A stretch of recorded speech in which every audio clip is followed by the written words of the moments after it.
Now, to start us off, President William Ruto has instructed health facilities contracted by the Social Health Authority SHA not to deny or refer any Kenyan in need of emergency care because they cannot pay. Speaking during the launch of the National Ambulance Dispatch Centre, the head of state said access to emergency care is a constitutional requirement which must be respected.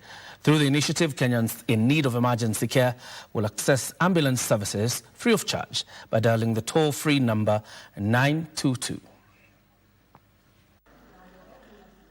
On Wednesday, President William Ruto presided over the launch of the SHA 922 Lifeline National Ambulance Dispatch Centre in Nairobi. The centre, equipped with dispatchers on call, will enable Kenyans who dial 922 to be connected to available and nearby ambulances that will evacuate them to hospitals at no cost. When you call 922, the call will be free on every network. And it will be accessible whether you have airtime on your phone or not. Ambulance evacuation and the first 24 hours of emergency treatment will be paid for through the emergency, chronic, and critical illness funds at the approved tariffs. This protection applies whether the patient is registered with SHA or not, and whether or not they have paid for SHA.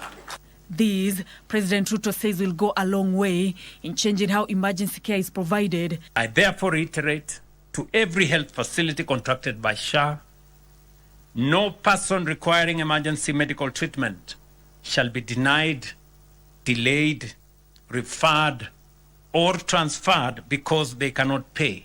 As you've seen, ambulances are checked. We ensure that these ambulances are safe and they'll be able to do what they need to do to rescue Kenyans. When this ministry speaks about ambulances, I am not reading from a policy paper. I am describing a very arithmetic of my own people and the millions of Kenyans who live where distance itself sometimes becomes a disease. So far, 597 ambulances have been dispatched to all the 47 counties, with the head of state calling for the contracting of more providers to ensure every Kenyan, even in remote areas, is reached. Already, 1,243 ambulance and emergency service providers have been contracted by SHA. This is a very strong beginning, but it is not enough.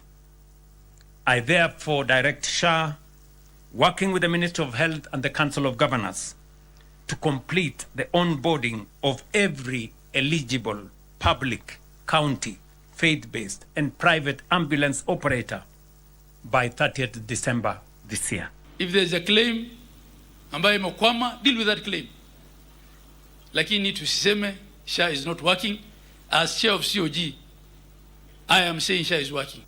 Some of the conditions to be prioritized in dispatch include heart attack, seizures, blood loss, stroke, snake bites, rabies, persistent chest pains, and consciousness, among others. The launch of this facility is part of the reforms being undertaken by the government, even as the country works towards the attainment of universal health coverage. Nancy Okware, reporting from the Social Health Authority headquarters, Nairobi.